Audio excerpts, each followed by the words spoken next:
சீமானிசம் மனநோயை உருவாக்கும், வாழ்க்கையை அழிக்கும். நாம் தமிழர் ஒருபோதும் வெல்லாது. பர்சை பதம் பார்க்கும். தமிழகம் வணக்கம். அரசியல் அப்படின்றது ஒரு அரசியல்வாதி மக்களுக்கான தொண்டு செய்வது. அவங்க ஜெயிச்சாலும் சரி, தோத்தாலும் சரி, ஆட்சி அதிகாரத்துல இருந்தாலும் இல்லைனாலும் மக்களுக்காக மக்கள் பக்கம் நின்று மக்களுக்கான அரசியல் செய்யறதுதான் ஒரு அரசியல்வாதிக்கான ஒரு முழு தகுதி. அரசியல்வாதிகளோட அந்த தாரக மந்திரமே மக்கள் தொண்டு மகேசன் தொண்டு அப்படின்றதான். அதாவது என் பணி மக்களுக்கு தொண்டு செய்து கிடைப்பது அப்படின்றத ஒரு அரசியல்வாதிகளோட அந்த தாரக மந்திரமே. தமிழ்நாட்டுல நிறைய அரசியல் கட்சிகள், அதை சார்ந்த அரசியல்வாதிகள் இருந்தாலும் அதுல கொஞ்சம் பேர் மட்டும்தான் மக்களுக்கான அரசியலை முன்னெடுத்து செயல்படுறாங்க. மற்றபடி மீதி இருக்கிற எல்லாரும் எப்படி இருக்கிறாங்க அப்படின்னா, மக்களை தன்னோட சுயநலத்துக்காக பயன்படுத்தி தன்னோட வயிற்ற கழுவுறதுக்காகவும் தன்னோட குடும்பத்தை ஒரு சொகுசான வாழ்க்கையை வாழ்றதுக்காகவும் தன்னை ஒரு அரசியல்வாதியாகவும் நான் மக்களுக்காக போராடுறேன் அப்படின்ற ஒரு போலி போராளியா, ஒரு போலி அரசியல்வாதியா இருந்து இங்க மிச்சம் இருக்கிற எல்லாரும் அப்படிதான் தங்களோட காலத்தை ஓட்டுறாங்க. அதுல மிக முக்கியமான ஒரு அரசியல் கட்சி, ஒரு அரசியல் நபர் யாரு அப்படின்னு பாத்தீங்கன்னா, நாம் தமிழர் கட்சியும் நாம் தமிழர் கட்சியில இருக்கக்கூடிய சீமானும் தான். நாம் தமிழர் கட்சியில பாத்தீங்கன்னா இந்த கீழ் மட்டத்துல இருக்கிற இந்த சூரோட்டி ஓட்டுறவங்க, அதுக்கப்புறம் இந்த மேடை போடுறவங்க, இந்த வட்டத்துல இருக்காங்க பாத்தீங்களா, அந்த அதுல இருக்கக்கூடிய அந்த சகோதரர்களை தவிர இந்த சீமானுக்கு க்ளோஸா இருக்கிறவங்களும் அவங்க என்ன பண்றாங்க அப்படின்னா, மக்களை ஏமாத்தி அவங்க கிட்ட இருந்து பணம் பறிச்சு எப்படி ஒரு சொகுசான வாழ்க்கையை வாழலாம் அப்படின்றத மட்டும்தான் அவங்களோட நோக்கமா வச்சு அவங்க ஒரு கட்சியை வழிநடத்துறாங்க. தவிர மக்களுக்காக உண்மையா போராடுறேன் அப்படின்றத அவங்க செய்யவே இல்லை. நாம் தமிழர் கட்சி அப்படின்னு சொல்றத விட அது ஒரு கார்பரேட் கம்பெனி அப்படின்னு சொல்லலாம். எப்படி ஒரு கார்பரேட் கம்பெனி முதலாளி தன்னோட தொழிலாளரோட ரத்தத்தை உறிஞ்சி தான் வைத்த கழுவி சொகுசான வாழ்க்கையை வாழ்வாரோ, கிட்டத்தட்ட அதே மாதிரி தான் நாம் தமிழர் கட்சியோட தலைவர் அப்படின்னு சொல்லிக்க இருக்க அந்த சீமான் அவர்கள் பாத்தீங்கன்னா, அந்த மக்கள் கிட்ட ஒரு போலியான கட்டுக்கதைகள் சொல்லி அவங்களோட ரத்தத்தை பணமா உறிஞ்சி அவரும் அவரோட குடும்பத்தையும் ஒரு சொகுசான வாழ்க்கையை மட்டும்தான் வாழ்ந்துட்டு இருக்கிறாப்புல. இந்த நாம் தமிழர் கம்பெனியோட இம்பார்ட்டன்ட் பிசினஸ் எது அப்படின்னு பாத்தீங்கன்னா, ஒவ்வொரு எலெக்ஷனுக்கும் ஒரு 6-7 மாசத்துக்கு முன்னாடி ஆளுங்கட்சி கூட ஒரு டைப் வச்சுக்கிட்டு புதுசா யாராவது கட்சி ஆரம்பிச்சாங்க அப்படின்னா அவங்களுக்கு எதிராக அவதூற பரப்பி அவங்களுக்கு எதிராக கருத்துக்களை பேசி அவங்களுக்கு எதிரான ஒரு அரசியல் பண்றதுதான். அதனால என்ன ஆகும் அப்படின்னு பாத்தீங்கன்னா, இப்ப ஆளுங்கட்சியா இருப்பாங்க பாத்தீங்களா, அந்த ஆளுங்கட்சியோட ஓட்டை பிரிக்காம பாத்துக்கிறது. இப்ப புதுசா இருக்கிற ஒருத்தர் வந்துட்டு இப்ப ஆல்ரெடி இருக்கிற ஒரு பர்சன் குறை சொல்லிட்டே இருந்தாங்க அப்படின்னா அவனுக்கு அந்த ஓட் பேங்க் அப்படின்றது குறையும் இல்லையா. சோ அது ஆளுங்கட்சியோட அந்த ஜெயிக்கிறதுக்கான அந்த பாசிபிலிட்டிஸ் இருக்கும் இல்லையா, அந்த ஓட்டு வந்து பிரிக்காம பாத்துக்கிறது. சோ இதுதான் அந்த நாம் தமிழர் கட்சியோட ஒரு இம்பார்ட்டன்ட் பிசினஸ். ஆக்சுவலா நாம் தமிழர் கட்சி சீமான் அவர்கள் கிட்ட போயிட்டு ஒரு 10 இல்ல ஒரு 20 சீட்டு, இந்தாங்க சீமான் இந்த ஒரு 20 சீட்டை வச்சுங்க, இந்த 20 சீட்டை நீங்க கண்டிப்பா ஜெயிப்பீங்க, இந்த சீட்டை வச்சு நீங்க ஜெயிச்சு மக்களுக்கு நீங்க என்னெல்லாம் பண்ணணும்னு நினைக்கிறீங்களோ அது எல்லாத்தையும் பண்ணுங்க அப்படின்னு கண்டிப்பா ஜெயிப்பாங்க அப்படின்னு இருக்கிற ஒரு 20 சீட்டை கொடுத்தாலும் சீமான் அவர்கள் அந்த 20 சீட்டை வாங்கவே மாட்டார்.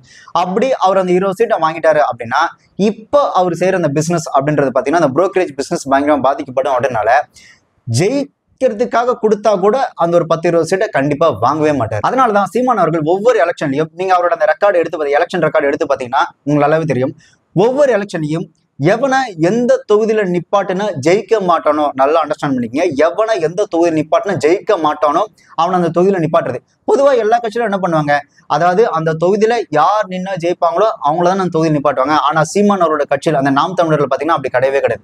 எவனை எந்த தொகுதியில நிப்பாட்டினா ஜெயிக்க மாட்டானோ அவனை அந்த தொகுதியில நிப்பாட்டுறது. இப்போ இவரை இந்த தொகுதியில நாம் தமிழர் கட்சி சார்பா நிக்க வச்சாங்கன்னா கண்டிப்பா அவர் ஜெயிப்பாருங்க, இந்த தொகுதியில அவருக்கு மிகப்பெரிய ஒரு செல்வாக்கு இருக்கு அப்படின்னு தெரிஞ்சதுன்னா அவரை அந்த தொகுதியில நிக்க வைக்கிறதே கிடையாது. அவரை தூக்கி அவருக்கு சம்பந்தமே இல்லாத, அவர் யாருன்னே தெரியாத ஒரு தொகுதியில தூக்கி போட்டுதான் அவர் எலெக்ஷன் கேண்டிடேட்டா நிக்க வைப்பாரு. தவிர ஜெயிக்கிற கேண்டிடேட்டா அந்த தொகுதியில நிப்பாட்டுறதே கிடையாது. சீமான் அவர்களை பொறுத்த வரைக்கும் இந்த நாம் தமிழர் அப்படின்ற ஒரு கட்சியை வச்சு ஒரு பொலிட்டிக்கல் புரோக்கரா ஒரு வியாபாரம், அந்த அரசியல் வியாபாரம் தான் பண்ணுன்றதான் அவருடைய எண்ணமே தவிர மற்றபடி தன்னோட கட்சிக்காரன் ஜெயிக்கணும், அது ஆட்சிக்கு வரணும், மக்களுக்கு நல்லது செய்யணும் அப்படின்ற ஒரு எண்ணம்லாம் அவருக்கு சுத்தமா கிடையவே கிடையாது.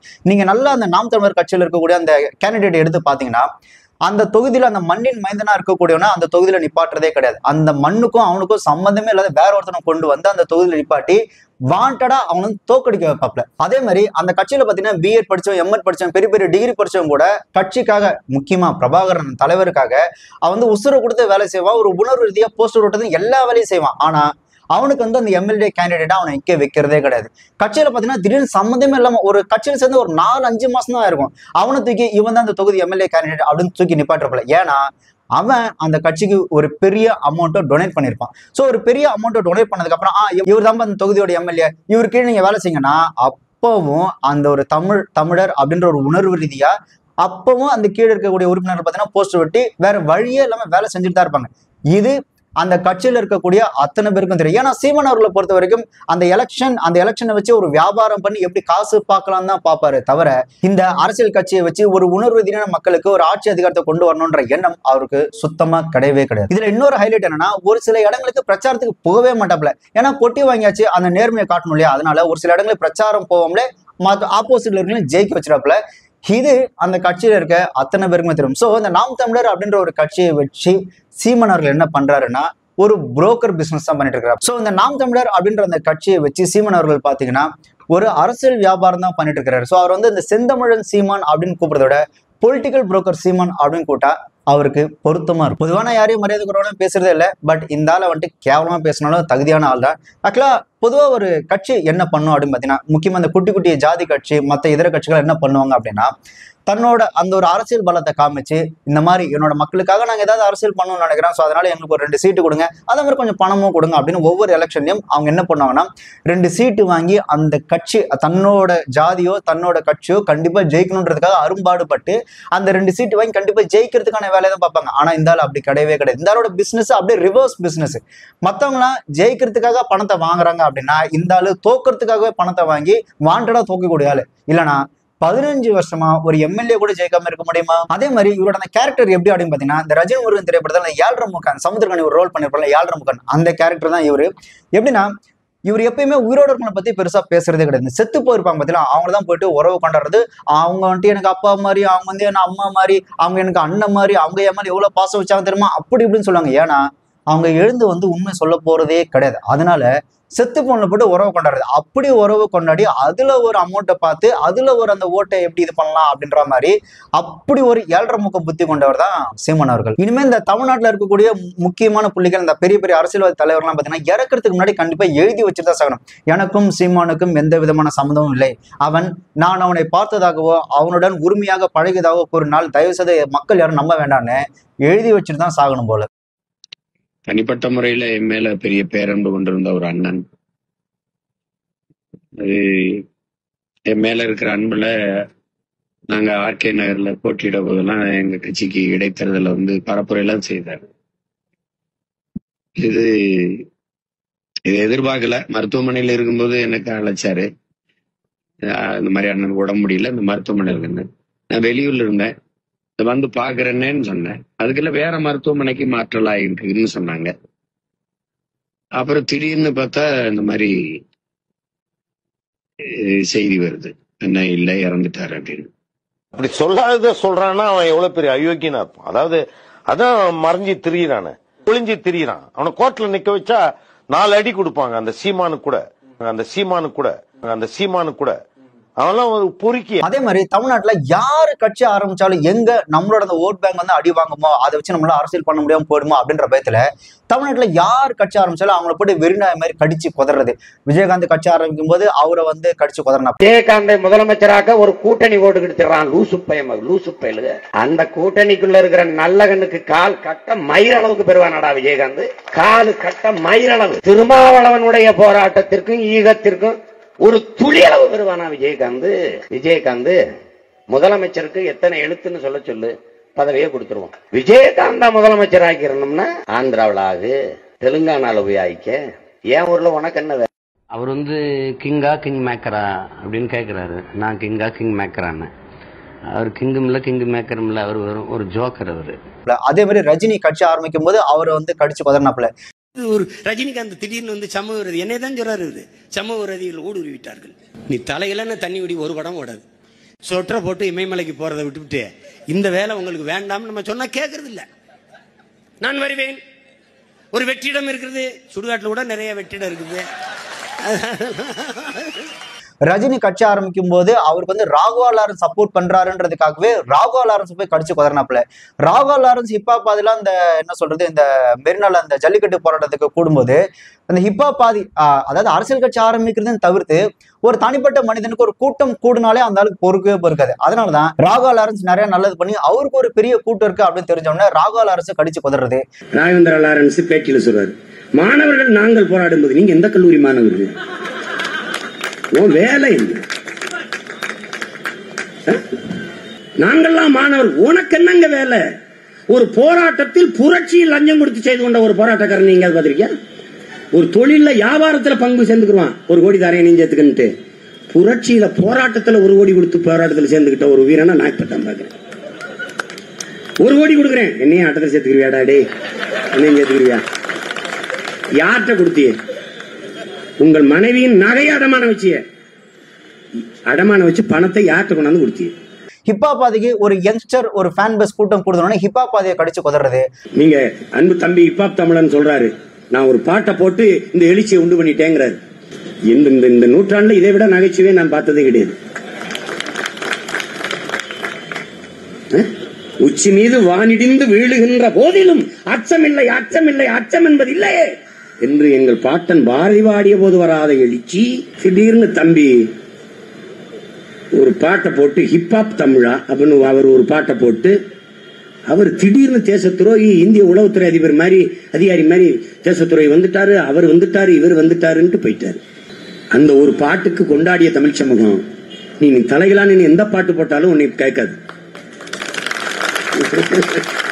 கேட்கவே கேட்காது. உன் வேலை என்ன? அதுக்கப்புறம் ஏன் அஜித்துக்கு ஒரு பெரிய கூட்டம் கொடுத்து அஜித்துக்கு வந்து போஸ்டர் ஓட்டினாங்க. கிட்டத்தட்ட அந்த என்ன சொல்ற 2018 2019 அஜித்துக்கு வந்து போஸ்டர் ஓட்டி என்ன சொல்லியிருந்தாங்கன்னா, தமிழகத்தின் முதல்வரே நீங்க தான் தமிழத்தை காப்பாத்தணும்னு சொல்லி அஜித்தோட ரசிகர்கள் போஸ்ட் ஓட்டினோடனே உடனே அஜித்துக்கு ஒரு கூட்டம் கொடுத்தா அவனையும் கடிச்சு குதறன்னு அவனையும் கடிச்சு குதறது. சில பேர் அஜித்த தலைன்னு இருக்கிறேன், சில தருதலைகள் 8 தாள்ல சுவரொட்டி வல்லூர் கொடுத்துட்டு ஒரு எடுபட்ட பையன் நான் பாக்குறேன்.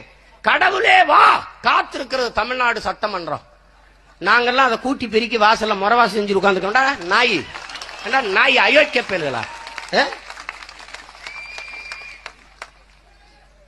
இவங்களெல்லாம் ஏறி மிதிக்க ஒரு ஆள் இல்லாம ஆளுக்கு பெய்கிட்டுறேன்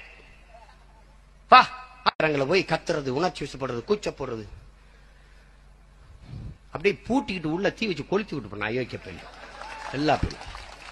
யார் வந்தாலும் நீயா வந்தன்னு சம்பந்தமே என்னன்னா ஒரு இன்ஃபீரியாரிட்டி காம்ப்ளெக்ஸா, ஐயோ எங்க நம்மளோட ஓட் பேங்க் அடி வாங்க போனேன், எவன் வந்தாலும் கடிச்சு புதறது. இதுல ரொம்ப ஒரு கேவலமான பிஹேவிங் எது அப்படின்னு பாத்தீங்கன்னா, இந்த ஜல்லிக்கட்டு போராட்டத்துல ராகவ லாரன்ஸ் அவர்கள் பங்கெடுத்துட்டு தன்னோட மனைவியோட அந்த செயினை தாலி செயின் எல்லாத்தையும் அடமானம் கிட்டத்தட்ட 1 கோடி ரூபாய்க்கு அடமானம் வச்சு நான் அந்த மாணவர்களுக்கு செலவு பண்ணேன் அப்படின்னு ராகவ லாரன்ஸ் வந்து சொல்லியிருந்தார்.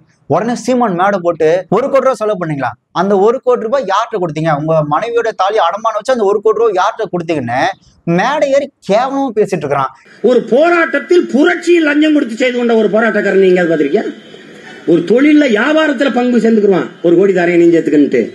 புரட்சியில போராட்டத்துல 1 கோடி கொடுத்து போராட்டத்தில் சேர்ந்துக்கிட்ட ஒரு வீரனை நான் இப்பதான் பாக்குறேன். 1 கோடி கொடுக்குறேன், என்னையும் ஆட்டத்தில் சேர்த்துக்கிறியாடா? டே, என்னையும் சேர்த்துக்கிறியா? யார்கிட்ட கொடுத்திய? உங்கள் மனைவியின் நகையை அடமான வச்சிய. அடமான வச்சு பணத்தை யார்கிட்ட கொண்டாந்து கொடுத்திய? 1 கோடி ரூபாய் யார்கிட்ட கொடுத்தீங்க என்கிட்ட சொல்லுங்கன்னு. நீ யாரா அதை கேட்கறதுக்கு? நீ என்ன பெரிய இன்கம் டாக்ஸ் ஆபீசரா? உனக்கு என்ன உரிமை இருக்கு? நீ கூட தான் 15 வருஷமா திருநதி வாங்கி தின்னுட்டு இருக்கிற, உன்ட்ட யாராவது கணக்கு கேட்கறாங்களா இல்ல நீ தான் கணக்கு கொடுத்துட்டு இருக்கிறியா? உனக்கு என்ன உரிமை இருக்கு? அவன் 1 கோடி ரூபாய் கொடுத்தான் இல்லன்றது கேட்கறது நீ யாரு முதல்ல? அதே மாதிரி யார் அரசியல் கட்சி தொடர்னாலும் உடனே மான தமிழுக்கும் மராட்டிக்குமான போர், மான தமிழுக்கும் தெலுங்குக்குமான போர், மான தமிழுக்கும் மலையாளுக்குமான போர்னு விஜயகாந்த் நாட்டை கொடுத்துட்டு கையெட்டி நிக்கிறதுக்கான நாங்க இருக்கிறோம். அவ்வளவு கேடுகிட்ட ஐயா ரஜினிகாந்த் கட்சி ஆரம்பிச்சு வரப்போறாங்க. மான தமிழனா மராட்டியனாங்கிற சண்டை அபி விஜய் படத்துல சொல்ற மாதிரி சண்டை வலுவா நடக்கும். அது என்ன யாரு அது அப்புறம் பாத்துக்கோ. லட்சிய கூட்டத்திற்கும் ரசிகர் கூட்டத்திற்கும் இடையே சண்டை. நீ யாரா அதை கேட்கறதுக்கு? நீ என்ன தமிழ்நாட்டோட அதிபரா? அது மக்கள் முடிவு பண்ணிக்கிறாங்க. மக்களுக்கு பிடிச்சா ஓட்டு போட போறாங்க, பிடிக்கலாம் வேணாம்னு சொல்லி தூக்கி எறிய போறாங்க. இப்ப உன்னை தூக்கி எறியல 15 வருஷமா கிட்டத்தட்ட அந்த மாதிரி வச்சுக்க. நீ ஏன் அதை கேட்கிற? உனக்கு என்ன முதல்ல ரைட்ஸ் இருக்கு? இவனமோ பெரிய எலெக்ஷன் கமிஷன் மாதிரி நீ ஏன் அரசியலுக்கு வந்த? அது எலெக்ஷன் கமிஷன் அவன் இந்த நாட்டுல ஜனநாயக நாட்டுல யாரு வேணாலும் அரசியலுக்கு வரலாம், யாரு வேணாலும் ஆட்சி புரியலாம். அது மக்கள் கையில தான் இருக்கு. மக்களுக்கு பிடிச்சா ஓட்டு போட போறாங்க, இல்லைன்னா இல்ல, அவ்வளவுதான். நீ நம்ம பெரிய புடிங் மாதிரி வந்துட்டு நீ ஏன் அரசியலுக்கு வந்த, நீ என்ன தமிழ்னா, நீ என்ன தெலுங்குனா, உனக்கு ஏன் அதெல்லாம்? உனக்கு தான் ஜெயிக்க துப்பு இல்ல. இன்னொன்னு, ரஜினி அவர்கள் கட்சி ஆரம்பிக்கும் போது அவரை எவ்வளவு கேவலமா விமர்சிக்க முடியும் அவ்வளவு கேவலமா விமர்சிச்சேன். விஜயகாந்த் அவர்கள் கட்சி ஆரம்பிக்கும் போது அவரை எவ்வளவு கேவலமா பேசணுமோ அவ்வளவு கேவலமா பேசினேன். ஏன் அஜித்துக்கு ஒரு கூட்டம் கொடுத்து அவர் அடுத்த முதல்வர் சொல்றாங்கிறதுக்காக அஜித்தை எவ்வளவு கேவலமா பேசணும் அவ்வளவு கேவலமா பேசினேன். ராகவ லாரன்ஸையும் நீ கேவலமா பேசினேன். இன்னைக்கு விஜய் அரசியல் கட்சி தொடங்கின உடனே, முக்கியமா ரஜினி அரசியல் கட்சி ஆரம்பிக்கும் போது ரஜினிக்கு அகைன்ஸ்டா பேசி விஜய்க்கு ஜாலரா அடிச்ச. விஜயகாந்துக்கு அகேன்ஸ்டா பேசி விஜய்க்கு ஜாலரா அடிச்ச, அஜித்துக்கு அகேன்ஸ்டா பேசி விஜய்க்கு விஜய் ஒரு தமிழன், அவர் எவ்வளவு சம்பளம் வாங்கினோம் அப்படின்னு சொல்லி விஜய்க்கு ஜாலரா அடிச்ச. இன்னைக்கு விஜய் கட்சி ஆரம்பிச்ச உடனே நீ யாரெல்லாம் கேவலமா பேசுனியோ, ரஜினியை கேவலமா பேசுன, விஜயகாந்தை கேவலமா பேசுன, அஜித்தை கேவலமா பேசுன, அவங்க எல்லாரும் கேவலமா பேசுன நீ இன்னைக்கு விஜய்க்கு எதிராக அவங்க எல்லாரும் திருப்பி விடுற அப்படின்ற பேர்ல அவங்களோட கால நக்கி குடிக்கிறியே. என்னுடைய அன்பு சகோதரன் அஜித்தும் ஐயா ரஜினிகாந்த் அவரும் தங்களுடைய புகழை வியாபாரம் செய்ய விரும்பவில்லை. உண்மையிலே உனக்குலாம் வெக்கம், மானம், சூடு சொன்ன எதுவுமே கிடையாதா? நீ மேடை போட்டு உன்னை யார் அரசியலுக்கு வர சொன்னான்னு கேக்குறிய. அதே கேள்வி உன்னை பார்த்து கேட்கிறோம். உன்னை யாரா முதல்ல அரசியலுக்கு கூப்பிட்டா? உன்னை உன் வீட்டு வாசல் ஐயோ நீங்க வரலாம் தமிழ்நாட்டை காப்பாற்ற முடியாது அப்படின்னு சொல்லி உன்கிட்ட ஏதாவது கேட்டாங்களா? நீ தான்டா இந்த அரசியல் ஆரம்ப காலகட்டத்துல ஒவ்வொரு மேடை, முக்கியமா இந்த கம்யூனிஸ்ட் மேடெல்லாம் போயிட்டு பிச்சை எடுத்து நீ தான்டா ஒவ்வொரு மேடையா பேசின. உன்னை யாரா முதல்ல கூப்பிட்டா? நீ தானடா போய் பிச்சை எடுத்து பேசின. 92 இருந்து 96 வரைக்கும் சேகரோட மணினை போட்டுட்டு கம்யூனிஸ்ட் மேடையில் ஏறி பேசின. நான் இனத்தால் திராவிடன், ரத்தத்தால் கம்யூனிஸ்ட். 97 இருந்து 2004 வரைக்கும் கலைஞர் தான் என்னோட உன்னதமான தலைவர் அப்படின்னு சொல்லி டிஎம்கேக்கு ஆதரவா பேசின. இந்த பெருமன்றத்தில எல்லாரும் என் மீது ஒரு பெரிய பயிர் வைக்கிறாங்க. காங்கிரஸை கடுமையா விமர்சிக்கிற, எல்லாரையும் விமர்சிச்சு பேசுற, ஆனா தலைவர் கலைஞரை மட்டும் எதிர்த்து பேச மாட்டேன். பேச மாட்டேன். திமுக என்னுடைய குடும்பம், நான் பேச மாட்டேன். அவர் கற்றுத்தந்த தமிழ், அவர் ஊட்டிய உணர்வு உங்கள் முன்னால் என்னை நிறுத்தியிருக்கிறது. ஒருபோதும் அவருக்கு எதிராக நான் பேச மாட்டேன். என் அன்பு தலைவர் கலைஞர் அவர்களே, 2005 இருந்து 2007 தேமுதிக ஆதரவா விஜயகாந்த் அவர்கள் சப்போர்ட் பண்ணி விஜயகாந்த் அவர்கள் பச்சை தமிழர் அப்படின்னு விஜயகாந்துக்கு ஆதரவா பேசினேன். 2007 இருந்து 2011 வரைக்கும் ஜெயலலிதாக்கு அதிமுக ஆதரவா பேசி ஜெயலலிதா அவர்களை ஈழத்தாய் அப்படின்னு நீ தான் புகழ்ந்து பேசின. 2012 இருந்து 2013 வரைக்கும் எங்களோட வழி பெரியாரோட வழி, நான் தான் பெரியாரோட உண்மையான கொள்கை பேரன், பெரியார் தான் எங்களோட தலைவன் அப்படின்னு பெரியார் மேடையில பெரியாருக்கு ஆதரவா பேசினேன். என்னுடைய ஐயான, என்னுடைய தாத்தன், நான் அவனுக்கு பேரன். ஈவுகே சேலங்கவனும் பேரன் போடுவான். நான் கொள்கை பேரன், நான் தான் நிஜம். எங்க ஐயா இருந்தா யாரு உன் பேரன்னு என்னை தான் சொல்றாரு, அவரை சொல்ல மாட்டார். ஏன் இவரை திறக்கணும்? 2014 இருந்து 2015 வரைக்கும் பிரபாகரன் வழி அப்படின்னு சொல்லி ஜெயலலிதாவுக்கு ஆதரவா பேசினேன். எங்கள் ஐயா பெரியாரின் கையில் இருந்த வளைந்த கைத்தடிதான் கால ஓட்டத்திலே ஈழ தேசத்திலே என்னுயிர் தலைவன் பிரபாகரன் கையிலே துப்பாக்கியாக நிமிர்ந்தது. என் அன்பு பெரியார் சிந்தித்ததையெல்லாம் செயல்படுத்திய தலைவர் பெருமக்களில் தமிழ்நாட்டிலே பெருந்தலைவர் காமராஜர் இருந்தார். ஆட்சி அதிகாரத்தில் இருந்த பெருமகன். ஈழ நிலத்திலே எங்கள் உயிர் தலைவன் பிரபாகரன் இருந்தார். பெரியார் ஒரு கருத்தியல் புரட்சியாளன், பெரியார் ஒரு கருத்து பெட்டகம் என்றால் களத்திலே அதை நிகழ்த்திய தலைவன் பிரபாகரன். 2016 அது வரைக்கும் கடவுளே இல்ல, கடவுள் ஏமாத்து, கடவுள் அசிங்கசியமா பேசிட்டு 2016 அப்புறம் பாத்தீங்கன்னா முப்பாட்டன் முருகன் அப்படின்னு சொல்லி வேலை எடுத்து பச்சை துண்டை போட்டுக்கிட்டு ஊரை ஏமாத்தின. வன்முறை தடுப்பு சட்டத்துல ஆயுதத்தை வச்சிருக்காங்க, செலக்டிங் பூச்சி வச்சிருக்கான், குண்டு வச்சிருக்காங்க. ஐயா சொன்ன மாதிரி நச்சிருங்க வாழ போட்டதுக்கு பதிலா இந்த தாயோலிகள் அவ்வளவு பேரையும் பிடிச்சி அரசு பண்ணி உள்ள ஒண்ணுமில்ல, சாமி எல்லாம் அரசு பண்ணி பொண்ணுமில்ல. நீங்க யாரா வச்சிருக்கிறீங்க வேலாயுதம் சூடாயுதம்னா? எங்க அம்மா ஒரு கோபத்துல ஒரு குச்சியை கம்பெடுத்துட்டு போனா கூட ஒரு அருவாளை தூக்கிட்டு ஓடுங்க, நான் பெத்த மயனே ஐயா வேணாம்டா ராசா அருங்குல வெறுங்குல விழுந்துருமடா, இது எதுக்குடா அப்படின்னு வம்புன்னு அருவாளை பறிச்சு கொண்டு அடுக்கு பானைக்குள்ள ஒழிச்சிருக்குங்க. என்னை பெத்த ஆத்தா படிக்காத பாமரச்சி, என்னமோ இந்த பூமி தாயோட பொறுமையானவ சக்தி மாதாங்கிறானே சிவருமா மொண்டாட்டி, அவன் பெரியவங்கிறாங்கள, அவ பொறுமையின் சிகரம்ங்கிறாங்கள, அகில உலகத்தின் காத்து இருக்கிற லோக மாதாங்கிறாங்கள, அவ அசுரனை முருகனை இவ படைச்சா, ஒன்னே படைச்சா, அவ படைச்சா. அசுரனை யாரு படைச்சா? அவதான படைச்சா. அவனை போய் அன்பால் திருத்தி வாடா, அன்பால அவனை வசப்படுத்தி வாடா, அன்பால அவனை மனிதன் நல்லவனாக்கி விட்டு வாடா என் மகனே முருகா செந்திலாண்டவா அப்படின்னு சொல்லியிருக்கா இல்லையா? அவன் கையில ஒரு வேலை கொடுத்து இது பெரிய சக்தி வேல், இது ரொம்ப பலம் வாய்ந்தது, இதை வச்சு அவனை அழித்து வாடான்னு சொன்னது யாரு? முதல்ல வன்முறையை தூண்டுனது உங்க கடவுள் தாண்டா. பதிலா இந்த தாயோலிகள் அவ்வளவு பேரையும் பிடிச்சி அரசு பண்ணி உள்ள ஒண்ணுமில்ல, சாமி எல்லாம் விழா குத்தி ஆடுவான், வேலை இங்க குத்துவான். எதற்காக? பழக்கிறான், தமிழனை பறக்கிறான், விழா காலங்களில் பழக்கிறான். டேய் வேலை குத்துனா இவ்வளவுதான்டா வலிக்கும், வாழை குத்துனா இவ்வளவுதான்டா வலிக்கும், போர் என்றவன அவ்வளவுதான் வலிக்குங்க, அடியா கம்ப எடுத்துட்டு கிளம்பிடுறான். இதுதான் நடக்குது. தமிழனுடைய மெய்யியலே அறிவியல் என்பதை நாம் அறிந்து உணரணும். ஏன் இப்படி காட்டுமராண்டித்தனமா நீ போறான்னு நாங்க பேசுறோம்.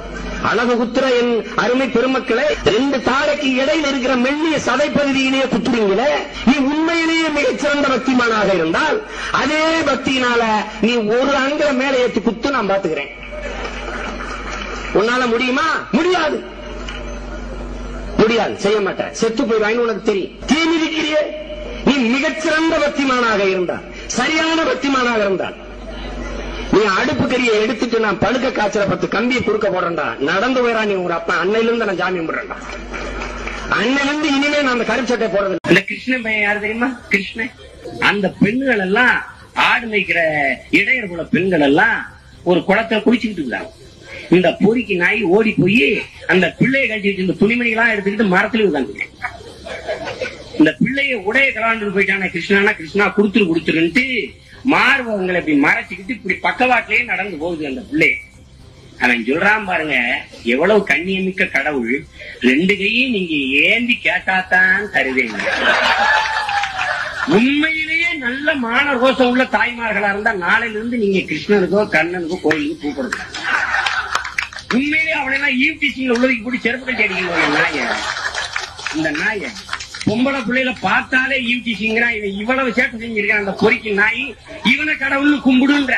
2வது தாய் நிலத்தின் தலைவனும் இறைவனுமாய மாயோன் பெரும்புகளை அருள் புகழை போற்றுவதில் அவன் பிள்ளைகள் பெருமையடைகிறோம், மகிழ்கிறோம். பெருநிலமான முல்லை நிலத்தின் தலைவனாகவும் இறைவனாகவும் இருந்த எங்கள் மாயோன் கண்ணன் என்றும் கிருஷ்ணன் கிருஷ்ண பரமாத்மாவென்றும் திருமால் பெருமாள் என்றும் அழைக்கப்பட்டு இந்த பெருநிலம் முழுமைக்கும் போற்றப்படுகிற பேரிரையாக இருப்பது தமிழினத்தின் மக்களுக்கு பெருமையும் சிறப்புமாகும். எங்களுடைய 2வது தாய் நிலத்தின் தலைவனும் இறைவனுமாய மாயோன் பெரும்புகளை அருள் புகழை போற்றுவதில் அவன் பிள்ளைகள் பெருமையடைகிறோம், மகிழ்கிறோம். அந்த இறையுடைய பேரருள் எம் இனம் தாண்டி இந்த நாடு தாண்டி உலகெங்கும் வாழ்கிற எல்லோருக்கும் கிடைக்க வேண்டுகிறோம். மாயோன் அருள் புகழை 2017 இருந்து 2019 வரைக்கும் பார்த்தோன்னா திராவிட எதிர்ப்பு, ஆனா எடப்பாடி சித்தப்பா அவர்களுக்கு ஆதரவு அப்படின்ற மாதிரி திராவிட திமுக எதிர்ப்பு, ஆனா அதே திராவிட கட்சியான அதிமுக எடப்பாடி சித்தப்பா அவர்களுக்கு ஆதரவு அப்படின்னு சொல்லி எடப்பாடி சித்தப்பான்னு சொல்லி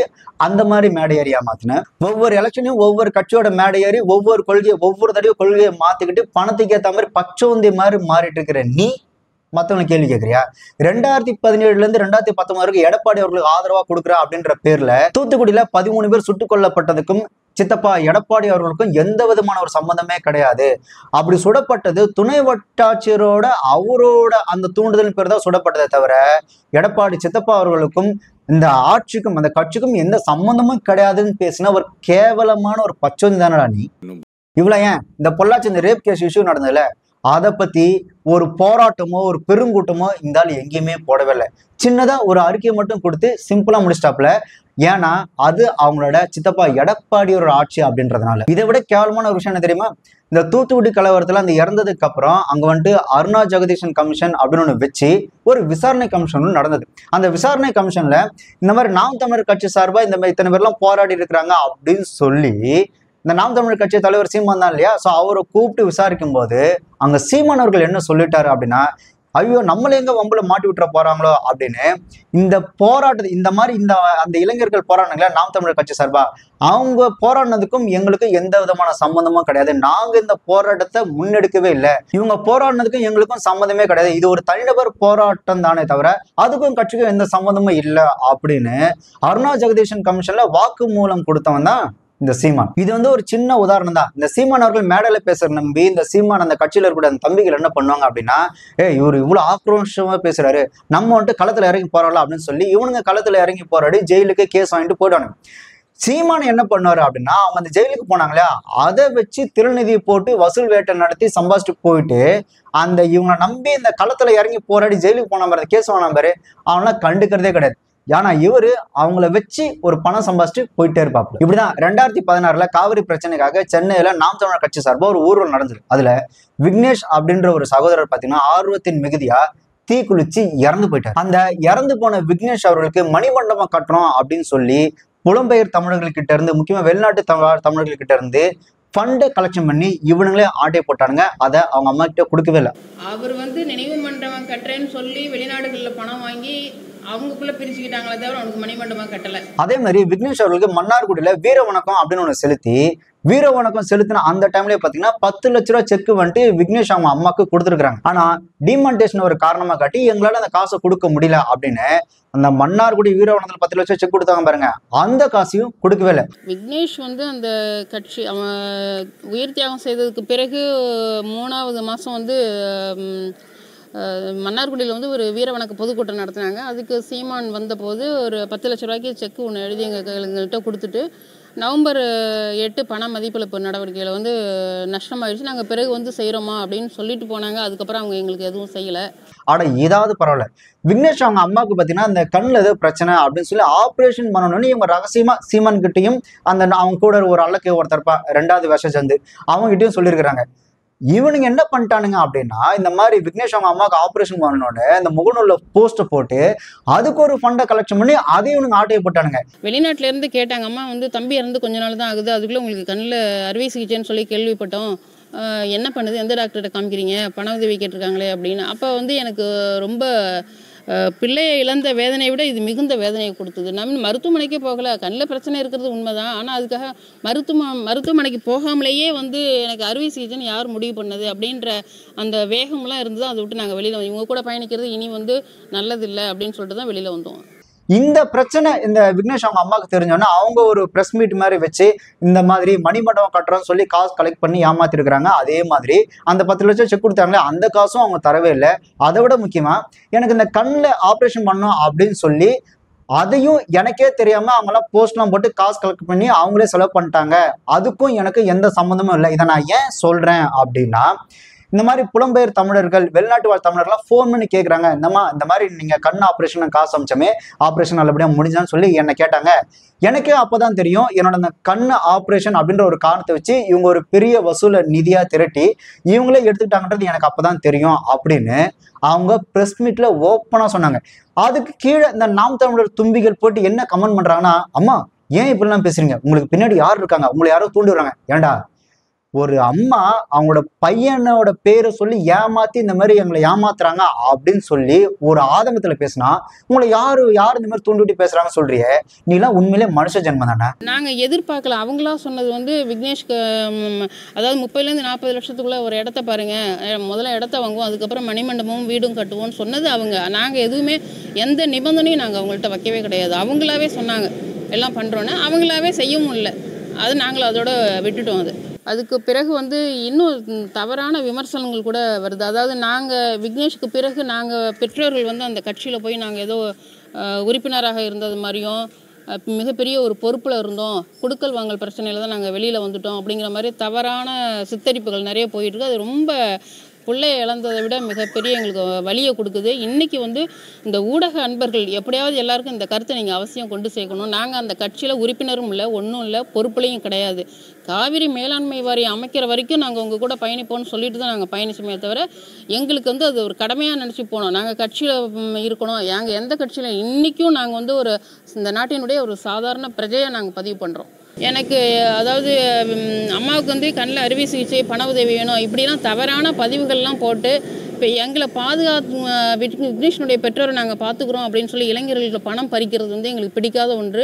அதனால நாங்கள் அதை அருவருப்பாக இருந்து வெளியில் வந்துட்டோம். நீங்கள் உண்மையை யாரா கேட்கணும், விக்னேஷ்க்கு மணிமண்டபம் கட்டுறோம் அப்படின்னு சொல்லி திருநிதி வசூல் பண்ணி நீங்களே ஆட்டையப்பட்டீங்களே, இது எந்த வகையில நியாயம்னு நீங்கள் சீமான் கிட்ட தான்டா கேட்கணும். இந்த மாதிரி அந்த அம்மாவுக்கு கண் ஆப்ரேஷன் பண்ணுறா அப்படின்னு சொல்லி அதை ஒரு திருநிதி போட்டு வசூல் பண்ணி நீங்களே இப்படி எடுத்துக்கீங்களான்னு சொல்லி நீங்கள் சீமானை தான்டா கேட்கணும். அவங்க இந்த மாதிரி அட்லாம் அவங்க எனக்கு இந்த மாதிரி மணிமண்டபம் கட்டி கொடுங்க, பணம் கொடுங்க அப்படின்னு அவங்க கேட்கவே இல்லை. அவங்க என்ன சொல்றாங்க அப்படின்னா, என் பையனோட பேரை வச்சு என் பேரை வச்சு இந்த மாதிரி ஏமாத்துறாங்க, உஷாரா இருங்க, இனிமே யாரும் என் பேரை சொல்லி இல்லை என் பையனோட பேரை சொல்லி காசு கேட்டா கொடுக்காதீங்கன்னு அவங்க இன்ஃபார்ம் பண்றாங்கடா. அவங்க பணம் கேட்கல. இன்னொன்று அவங்க பேசும்போது இன்னும் அவங்க பேச்சுல திமிர் தெரியுது. அட்லாம் அவங்க ஒரு கம்யூனிஸ்ட் ஃபேமிலி, அவங்க எதா இருந்தாலும் தைரியமா ஃபேஸ் பண்ணக்கூடிய ஆட்கள், அவங்க பேச்சே அப்படிதான் இருக்கும். அங்க போயிட்டு அவங்கள யாரோ பின்னாடி இருந்து கேட்கறாங்க, ஏண்டா திருநிதி திரட்டி வசூல் பண்ணி ஏமாத்தி தின்றுருக்கோம் ஒருத்தன், அவனை கேட்க துப்பு இல்லாம அந்த அம்மா தன்னோட பையனோட பேரு சொல்லி இப்படி ஏமாத்தி சாப்பிடுறாங்களே அப்படின்னு ஒரு ஆதங்கத்துல பேசினா அது கீழே போட்டு முட்டாள்தனமா கமெண்ட் பண்ணிட்டு இருக்கானுங்க இந்த ஜாம்பிஸ் தும்பிங்க. இதோட முடிஞ்சது இல்ல, முடியல, இந்த கதை தொடரும். பயமா இருக்கா? இதுக்கப்புறம் இன்னும் பயங்கரமாக இருக்கும்.